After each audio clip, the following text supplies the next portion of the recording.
All right. Good evening, guys.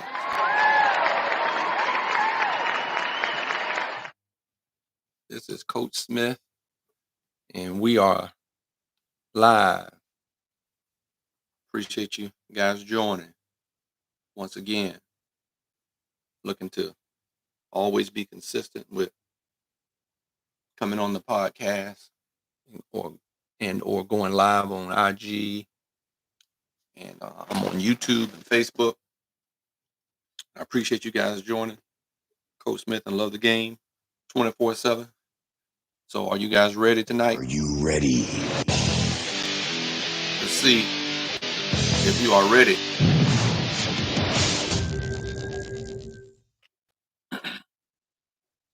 Let's see if you are ready this evening. Just give folks a little bit of time to join in. Glad to have you. And just be sure that you continue to get the word out about Love the Game 24/7 podcast on high school recruiting for middle school and high school athletes, young girls and young boys, young ladies, young men, and for parents who are the parents of those young and inspiring up and coming college athletes in whatever sport they're participating in. Appreciate you guys um, being a part of the podcast and joining, but get the word out. Be sure that you um, view some of the content that I put out on YouTube. Be sure you subscribe and join Love the Game 24/7. If you want to get to all of my social media platforms, be it Twitter, be it IG, be it YouTube, be it Facebook, you can go to Linktree, right, .com/, Love the Game 24_7. And you can always get great content here. You can always come here and get some answers. You can always come here and get some direction from Love the Game 24/7. Anything pertaining to college athletics and what it takes to get yourselves an opportunity to get a scholarship to help supplement your education.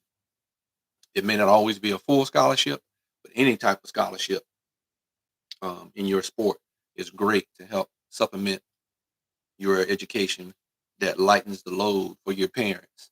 Just that in and of itself, right? As I've shared, I'm a college administrator, I'm assistant director in the financial aid, going on 25 years of experience. And so I know full well what it costs. I could tell you many stories of young people and parents trying to figure out and navigate how to pay for their young person, their young son or daughter's education, um, and not totally having everything that they need and just helping them work through and figuring it out. That's what it's all about. And I get a lot of joy in doing that and helping families figure those things out. And and for those who were athletes sitting in front of me in my offices over the years, I've encouraged some to go and use their abilities to help supplement their education so it won't have to be so hard financially, such a hard burden on them, as well as on their parents. And so um, this platform is always going to be about how um, you can do that, how you can accomplish that, how you can get to that next level if that's your dream. Some of you all may not necessarily be your dream, and that's cool. But when you have a gift or when you have a talent that can help minimize um, financial debt and all those things, you ought to decide and determine that, hey, this may be something I need to consider, and you may not have taken serious consideration before, and so you have to ask yourself that question, especially if you're an athlete and you're getting people who are telling you, young lady or young man, that man, if you can just focus or learn to love the game, or learn the idea of, hey, I'm pretty good at this. There are a lot of people who didn't necessarily love the game initially, whatever sport it is, but once they saw what it could potentially lead them into, even in their career, even if it was something else they wanted to do, but getting that degree and not having to have a burden put on you financially, you want to use that. So I don't care what talent you have, young person. mom and dad, you need to learn how to steer your kids in that direction and helping them understand. That's what we help you parents. You have to ask yourself that question, parents. Is there a resource out there? Is there somebody out there that can help me and help me understand, or help my young person, my young son or daughter understand how they potentially may have the ability to uh, get their education paid for. And so parents, you're going to have to. Um, there's a balance. You don't want to force them to do anything that they don't necessarily want to do. But hey, I flat out told my kids when I saw that they had ability. Look here, Dad's not. I'm not putting all. I'm not putting money into a 529. I'm putting money away for retirement. But I'm gonna. I had a plan, right? Because I've been there. I have experience, and so I told my wife out the gate, "Hey, we having the kids, and they got any kind of athletic ability.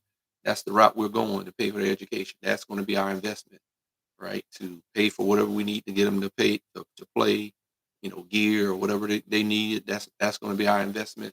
I'm going to gear them in that way because I have experience in that. I have knowledge about that. I played college. I played.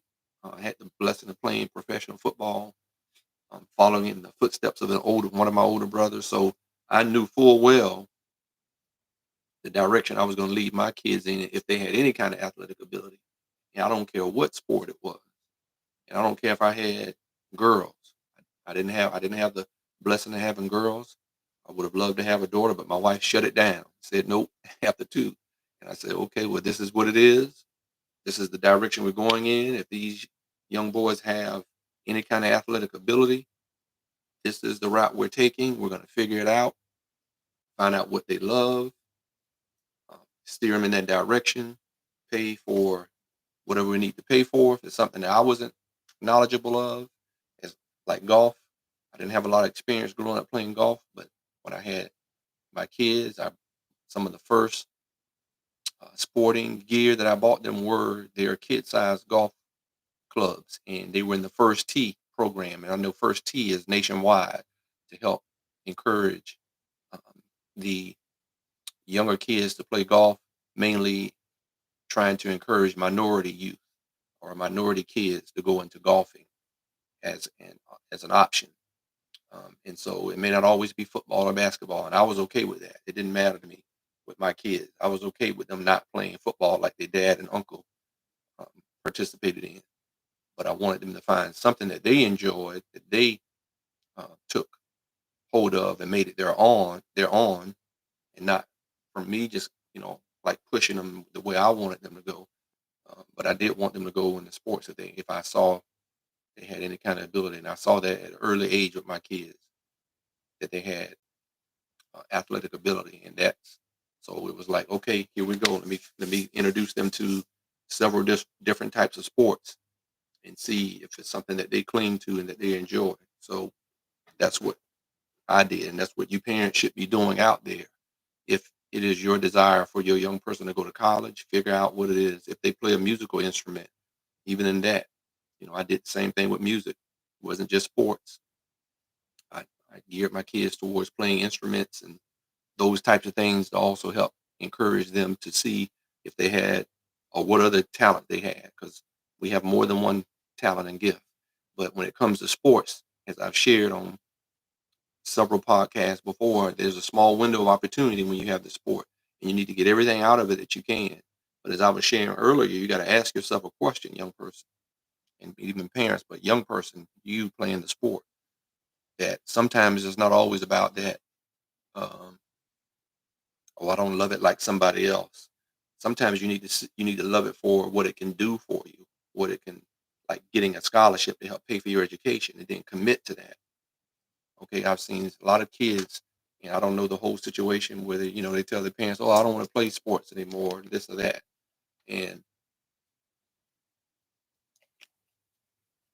my mindset as a parent, well, too bad to a certain degree, but you have to have some skin in the game as well, and you have to teach young people that early.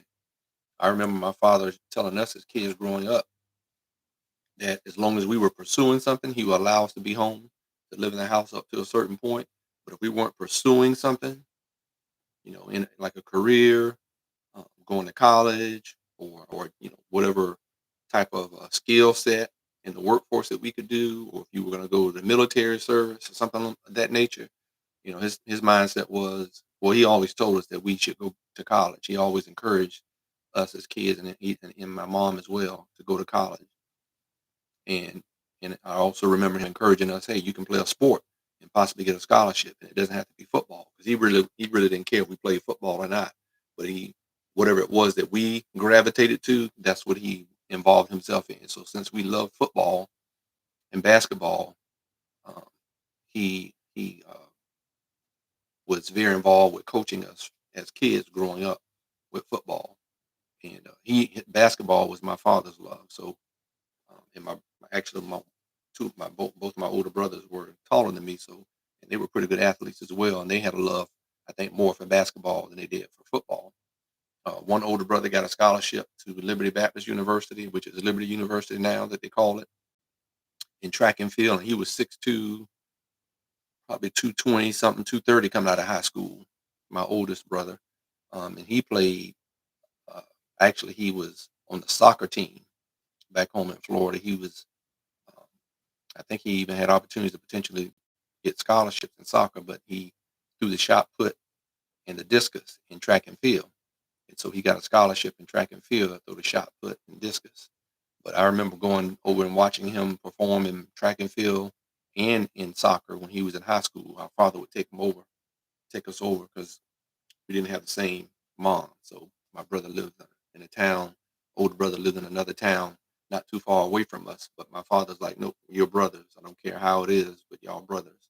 And so uh, he always supported all of us in whatever we were doing. So he made sure we would go over and watch our older brother in his sports whenever we weren't busy doing some of our own things. So he made a point that we did that. And so he was very good in his sports and was getting attention with that. He was at a private school back in Lakeland Christian in Lakeland, Florida, and we were in St. Petersburg, Florida. And then my other older brother, my middle brother, he was real good in football and basketball and track and field, and so was I. So I took on that love for football probably more than they did, any of them did. But my middle brother, he had the opportunity under being recruited by Coach Jim Levitt, who I shared with you all before, was the uh, first head coach at University of South Florida's football program. He's the one that helped build that program to get it going. He recruited my brother at Morningside College in Sioux City, Iowa, Division II at the time, NCAA, when we both attended there. But Coach Levitt recruited him before me, and then Levitt recruited me, Coach Levitt, Leavitt. And hopefully I'll be able to convince him to come on the podcast um, eventually as well. Um, he's back home, I think, in the Tampa Bay area. But as I said, you have to teach your kids at a young age, right, by not forcing them, but helping them find a love and appreciation of their gift and talent that they have, right? And so, um, and as you do that over the years, they'll grow a love that personally, or in some sports, and maybe multiple. And like I said, I was good at multiple sports, just like my older brother. So, and I thought, my father always told us we need to play more than one sport to find out what it is that we really love. And I did the same with my kids. And you have to do that. My plan was to pay for my kids' education out the gate. Was if they had some sort of athletic ability, that's what's going to be their means of helping pay for their education. Not that I wouldn't get some money, but I knew if I geared them right, if I steered them in the right direction from my experience that wasn't so great, because I lost my father when I was in ninth grade, and my middle brother was a senior 2 weeks before he graduated. So I didn't have that, and father figure to help me through all this recruiting stuff. I had a single mom, like some of you guys out there that I'm talking to, maybe coming from a single parent, could be a single father, could be a single mother. So that's why I just said single parent. But in a lot of instances, there's maybe a single mom, just like I had personally. So, and my mom had not a clue. Still to this day, my mother does not know or have any idea what my education costs, because I took that on. I took that ownership. And that's what I wanted. That's what Love the Game 24/7 is about. You know, love the fact love the game 24/7 for the simple fact that it's a means or something that I found out that I'm pretty doggone good at, that I could probably take some heat off my parents from having to pay for my education. And for the simple fact that unless you had some major injuries or something that has prevented you from still being able to play, I understand that that's a whole different ball game. But if you're still pretty healthy and you haven't had a whole lot of injuries and surgeries or whatever the case may be, and you're still a young person, then you ought to be trying to use that gift and talent of your athletic ability, young lady, young man, and not tell your parents, "Oh, I don't want to play that sport." And so that's why I think it's sometimes where kids need a break and they need to play more than one sport. So, um, and like I said, when you can do that and you can excel in more than one sport, you just open the doors up for more opportunities to be recruited in whatever sport it is that you want to participate in and go to college and perform in. But just remember, guys, it's about high level performing and being consistent. Okay, and so that's something I just want to hit on tonight too. Is like, you know, after saying all that I've said, after giving you all this information and content and talking over for quite some time, and hopefully some of you guys have seen it. And if you haven't, you can go to my YouTube channel and subscribe and look at the content that I put out there from the different subjects I've shared, and I'll probably do it again since it's been a while. Go back over my 6-step method driven, that concept on how to get athletic scholarships, on what that acronym driven means. I gave the 3 I's just recently from my coach, Coach Doach, that was very inspiring message when he first came to Morningside College my sophomore year and took over that program. And I shared his message that he shared with us first about the 3 I's, you know, intimacy, integrity, right, and intensity. And you have to have all three of those things to help you make it through, because it is not always easy. But if you love the game, right, it's keeping you healthy, keeping you fit, right? You learn good habits, okay? And so, young person, you have to ask yourself, as well, how can I help my family situation? Okay, and I see that I'm getting some attention. I see that I'm getting some exposure in whatever sport it is that I'm playing. And so you got to ask yourself, man, how can I help lighten the load off my mom or my dad? You're single parent, or if you got two parents, right? And I know there's been some recent talk in the recruiting where Dion and several other people have said the same thing about you know recruiting a kid, whether they're from a two-parent home or a single parent home. Whatever the case may be, you need to have a chip on your shoulder, young lady, young man. Okay, and just know that you have what it takes. And as you get older, you'll learn there's some things that you got to get a little more serious about, that you got to get a little more concerned about. Especially when you're coming from a single parent home and you may not have everything. Some of you guys come from single parent homes, you're okay financially. It depends on everybody's situation, right? But no matter what your situation is, no matter how good or bad or whatever the case, all right. If you love a sport, that's what should drive you, and you get yourself around other people who are good as well. I don't want to be around some other athletes that not able to either match my level for the love and talent. I want to be around some ones that are just as talented, if not, I feel might be potentially better than me. Okay, because they might be a little older, maybe not, but I want to have some people around me who have that love just like I do and passion just like I did growing up. I had some guys, friends that fell off from playing, sports because they got caught up in some other things that they probably shouldn't have gotten caught up into. And that's what I saw more than anything, is that some of my friends that I grew up with that I know, or not necessarily friends, but uh, young men young guys that I grew up with, that I knew, and growing up playing football against another team, and you hear something about, oh man, so and so is not playing ball anymore, or something happened, or this or that. And if they would have kept their focus, because there's some guys I knew that were, man, some really good ball players. Okay, they could have gone just as far, if not farther than I did. because they were just some straight ballers. But because of losing that focus, even some of them came from two-parent households. Some of them had single-parent households. It was a mix. So, it was just, and that does have an effect. It depends on how you as a young person can handle it. And you have to ask yourself, that, hey, get yourself around some positive people. Get it on this podcast with your parents and listen to someone like myself who at one point I instantly had became um, into a home that was just a single parent because of the cancer to my father that he acquired from his workplace working at the GE plant, working around some serious chemicals and things of that nature. The sacrifices that he made to try to help better his family situation. So because of his loss, he lost his battle to cancer. All of a sudden, you wake up one day and all of a sudden, hey, your parent um, passes away from something like that, and it definitely wasn't easy.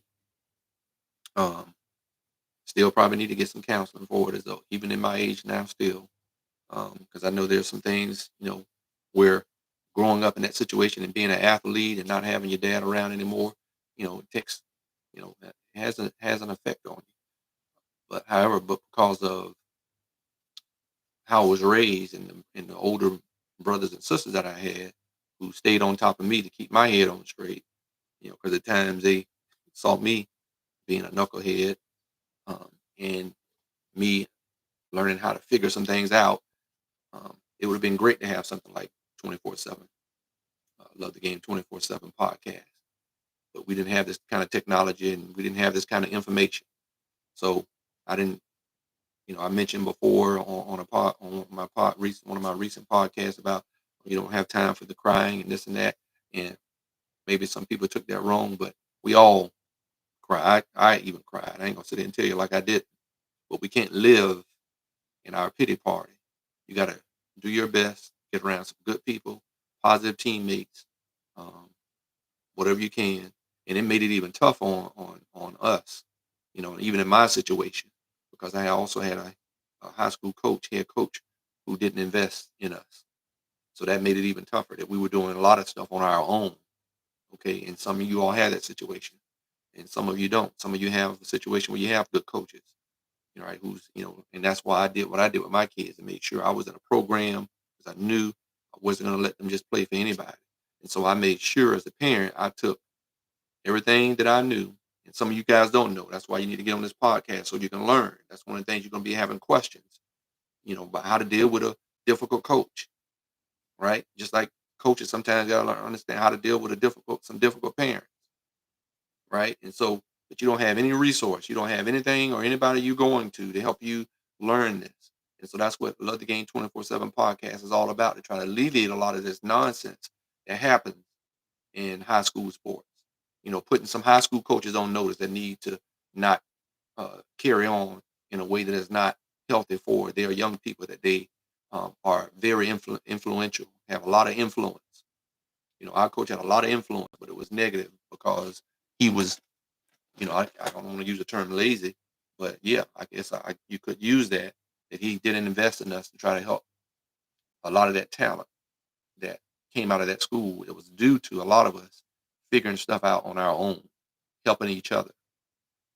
And that was like a lot of us, that was, for some of us, that was like our way out to do, better, but, we had a lot of well, middle class families in our area, African American and white, and mixed with some Asian families as well as some Latino families in there. But for the most part, we had a good mix of uh, poor, middle class, and pretty at our high school, and some people that were well off. We had a good mix of people, um, but we had a tight group in a lot of ways, and so that those things are important, and so that's why you got to, you know, not continue to ask yourself questions when there's things out here today like, you know. Social media, and there's a lot of good people out there talking some stuff, but you just got to make sure that they are. But I listen to Coach Derek Tatum with elite football talent out of Georgia. He's a good brother doing some things. I believe he played college football. I can't remember exactly where, He had opportunities to play pro ball, and he's doing his camps and all those things. I did camps years ago before all this stuff blew up like it is now. I was doing some of that stuff years ago on my own, going to high schools and doing camps to try to help coaches, um, encourage their kids. And that's a way that a high school coach can help get his kids encouraged to show that they're invested. That he or she is invested in their athlete, right, in their young athlete, and trying to encourage some of them to go to college, or that some of them may have the potential to go to college and help pay for their education. But we didn't have that during the time when I was growing up. It was very few and far between that you could find a coach who was doing things of that nature.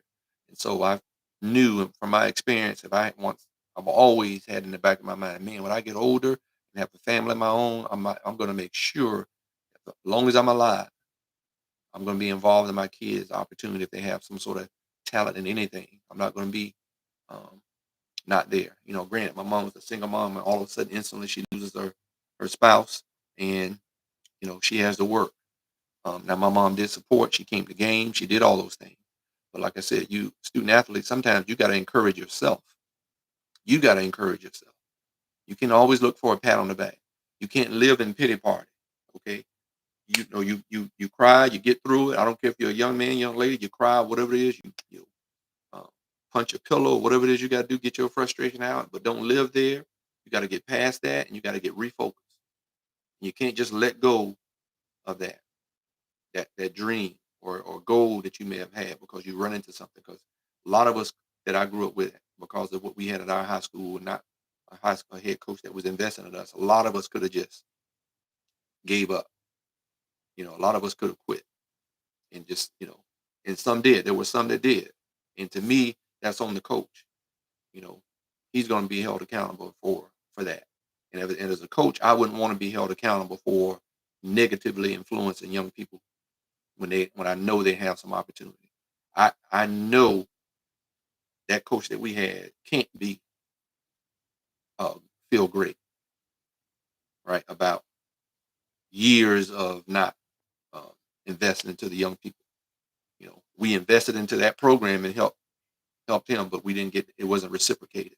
And you got to be, as a parent, you got to be vigilant on that. And even as a young athlete, you got to be vigilant on that.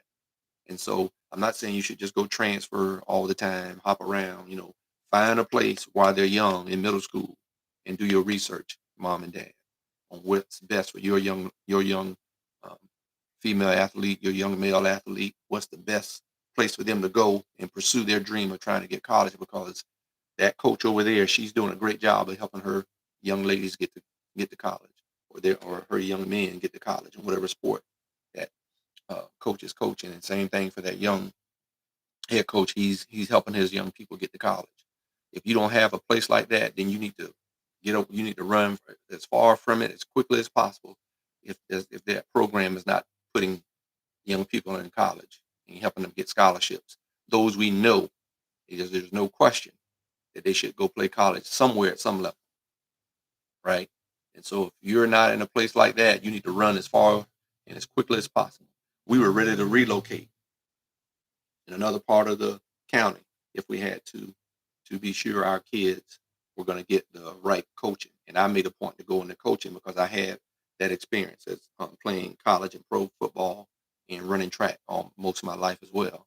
So I wasn't going to not be a part of the coaching. Um, but for you young people out there, you know, I'll just tell you, I'll share, story with you. I mean, I was getting recruited, for those who might be listening that are around my age. I'm not going to tell my age, but when I say some names like Danny Ford, that was the head coach at Clemson, um, I was getting recruited by them. Hayden Fry in Iowa, getting recruited by them. Uh, Snyder at K State, getting recruited by them. Um, who else was it? Tennessee. I was getting a lot of letters from them. Illinois, um, you name it. I was getting heavily recruited by some powerhouses. Pat Dye at Auburn recruited me, where Bo Jackson and Brent Fullwood. Man, Brent Fullwood, I love Bo Jackson, but Brent Fullwood was me. He was that smaller back, compact, power, quickness, heart. And I love watching Brent Fullwood run the football when he was there with Bo Jackson at Auburn University. I remember Pat Dye calling me. Um, and so I was getting, because I put that work in. Like I'm telling you, all this stuff that I would be teaching on the 10-week digital course. Some of you all are going to miss out when that starts here in another week or so. If you haven't signed up, you need to sign up. You can Cash App and PayPal me at Love the Game 27 for 9.97.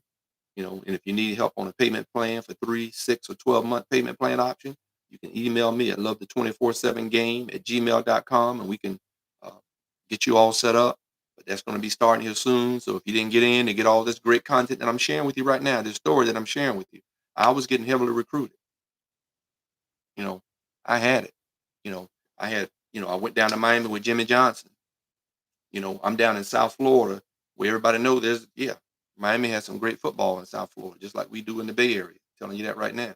And so, and you know, you're gonna find out what they say. FAFO, right? That's what you're gonna that's what some of them had to find out when we came down from the Berg, uh, St. Petersburg down to Miami. And I was getting heavily recruited for one, because when I wrote letters, I could say, "Hey, yeah, I'm getting letters from Miami, Miami's national championship."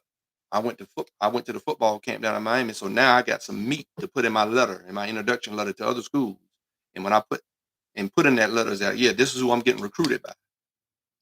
So when I can say that, and like I've said before, a lot of these coaches know each other and they talk to each other when they go to coaching conferences, the NCAA coaches conferences, and all that for their sport, whatever, media days, and all those different things that happen. They talk to each other, and some of these coaches, especially assistant coaches, have moved in between. These coaches know each other.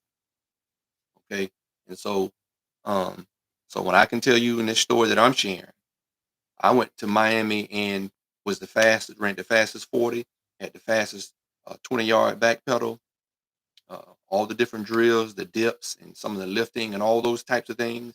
And I remember when Coach Weinstadt, and I'm trying to think of the other coach. He was the head. He eventually became the head coach at Miami.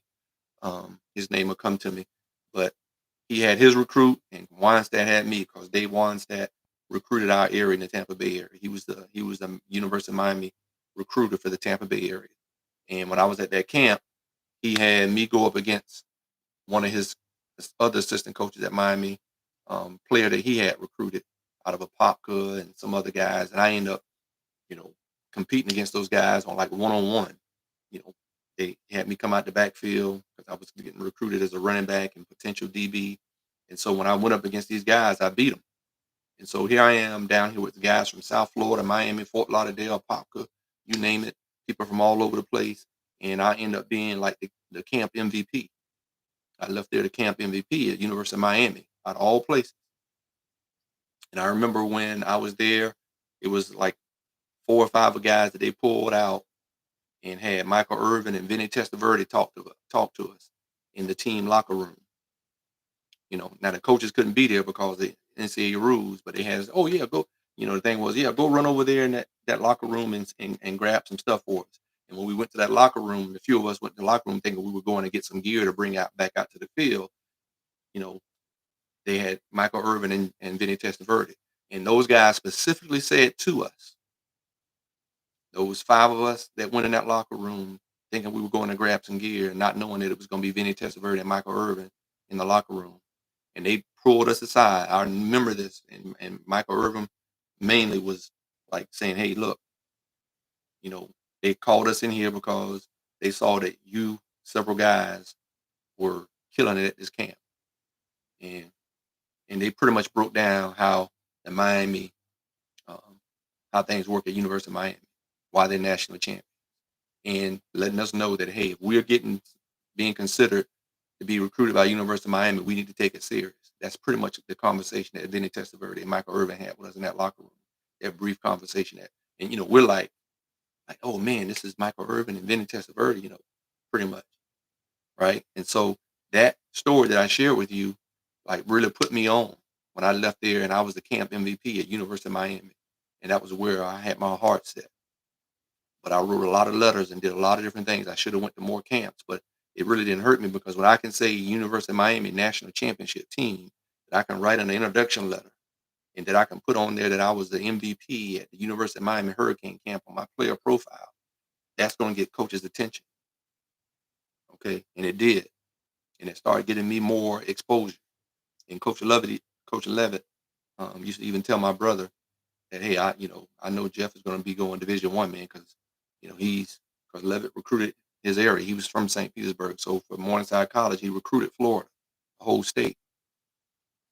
It was D2 school, and so he would tell my brother, man, yeah, your brother's getting a lot of attention, from the people he knew, the circles he was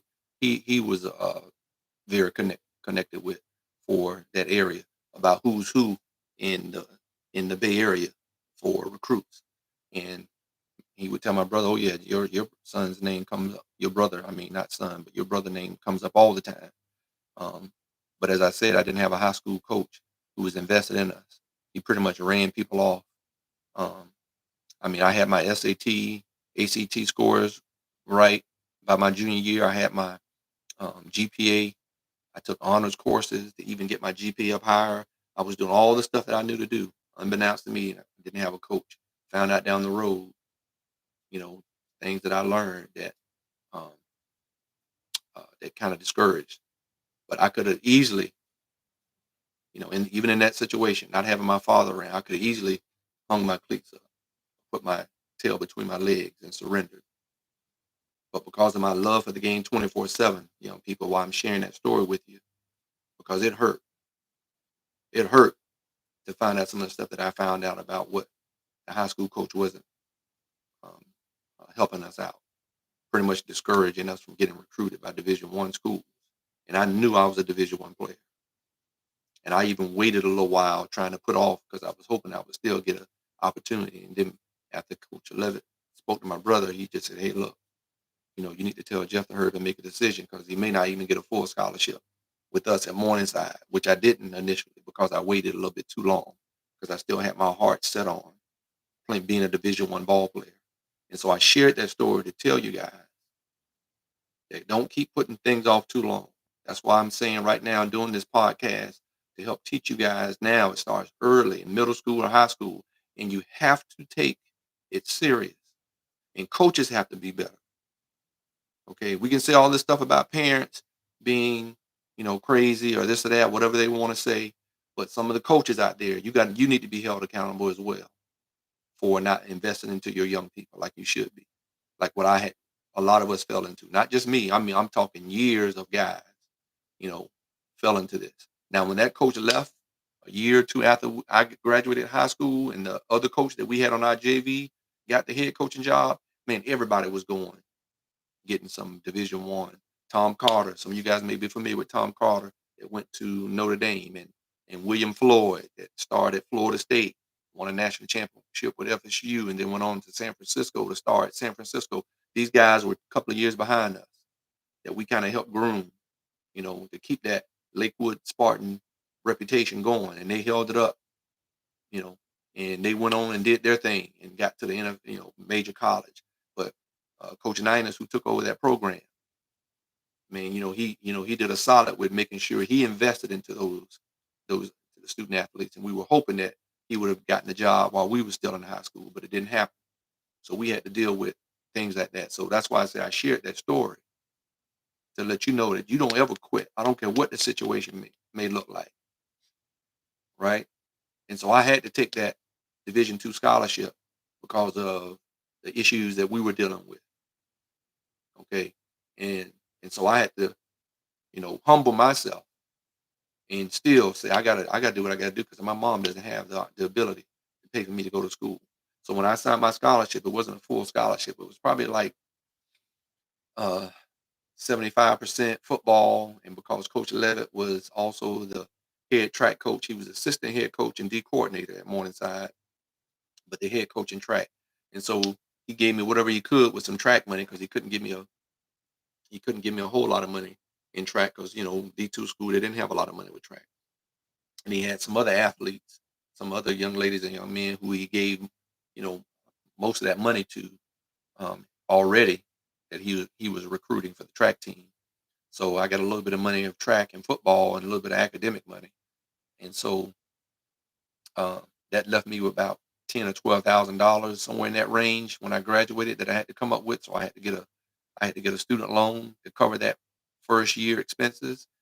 But after that, because I knew what type of player I was, and because I knew I was a Division 1 player, and this is what you guys got to understand, you young ladies and young men got to understand, because I knew I was a Division 1 player, I went and performed in my freshman year. I went and made sure that I showed what I was made of. Having to deal with that situation, because any young person like that, you should be your coaches should be helping you and not diminishing or hurting your opportunities. For whatever reason, if you got a coach that has that kind of mentality, you need to either figure out how to get them out of there, get him or her out of there, or you just go move on. Hey, go on down to the street to relocate and do what you got to do to make sure your kid gets the attention that they should get, the coaching that they should get. Now for the most part, I think coaches, like I said, I was a coach for over 12 years, so I know I've been a coach in the high school level, in the little league. Um, but it's a shame that that you have to run into coaches who don't invest in their young people, that your son or your daughter like they should. And so this is what inspired Love the Game 24/7 podcast and me doing a digital course, because I don't ever want anybody to have to experience what I went through. When you trust adults to do what they should be doing, they should be the example. And if they're not the example, you need to make sure as a parent and even as an athlete. There were some things that I did, some stories I can tell you to try to help um, deal with my coach that were keeping letters from kids, from athletes, and all those types of things that were going on. And I made a point to take a job in the office so I could get the mail and get letters to my teammates. It was a lot of crazy stuff that I had to deal with. And as a young person, we should never have to do stuff like that. That coach should be invested, no matter what, should be invested. And if they're not, then you got to figure it out what to do. But you can't let that deter you from your goal or your dream of getting a scholarship. And and because of what my parents put in me, I despise to let any man deter me from my dream of playing football or playing or whatever it would have been and getting a scholarship. I was going to let anybody stop me from doing that. Okay, and you can't let anybody stop you from doing that, no matter what the obstacles are. Okay, and so that's why I don't have. That's why I'm so excited for the NIL opportunities. That's why I'm excited for the opportunities. Hey, if you do need to transfer, you transfer. You got to get some information and some knowledge. Don't just go willy nilly and transferring all over the place. There's a process to this stuff to help make sure it benefits you and not hurt you. Because in some cases, I see sometimes with some kids where it hurts them. Okay, um, and you don't want to do that. Okay, there's some things that you gotta do. You gotta speak up for yourself. Okay, and parents, you gotta speak up for your kids too. But there's a way to do that too, so nobody's around there calling you crazy or like you're off your uh, the mark or something. And you're not in a lot of instances. It's because you're dealing with a lot of foolishness and frustration, like I had to deal with a high school coach who wasn't invested. And did things that weren't things that he should have been doing. So that's why I say, coaches are there. He or she is there to help encourage you, especially you're like a parent. And if you and there's some people out there that hate to say it, they're adults, but they're dealing with stuff and they don't have the skill, they don't have the knowledge or the know-how on how to do that either. And so that's another reason why this has inspired me to do Love the Game 24/7, right? Podcast in the digital course to help people get through things like this. And you may not be going through things like this, but you still need some help on learning how to navigate through this process and how to deal with sometimes, as I said before in the podcast, do college recruiters lie? Absolutely.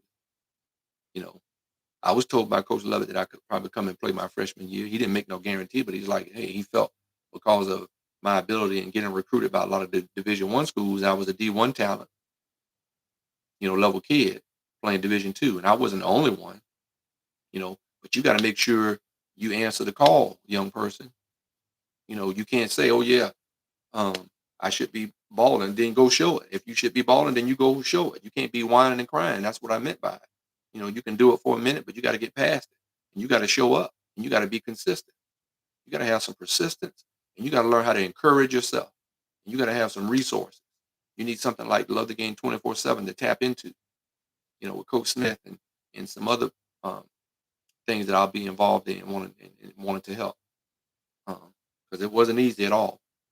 So I just want to take some time tonight and just share that story with you about, you know, how you stay focused, right? Even though you might have some teammates that you grew up with, they might fall off for whatever reason because they got distracted or they allowed themselves to get caught up, in whatever it may be. It could be drugs, it could be, um, getting too caught up with the girls, or getting too caught up with the boys, or whatever the case may be.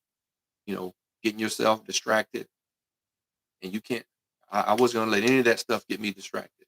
Oh, did I have a girlfriend? Of course I did. I'm not gonna sit up here and tell you, But my love more than anything was my.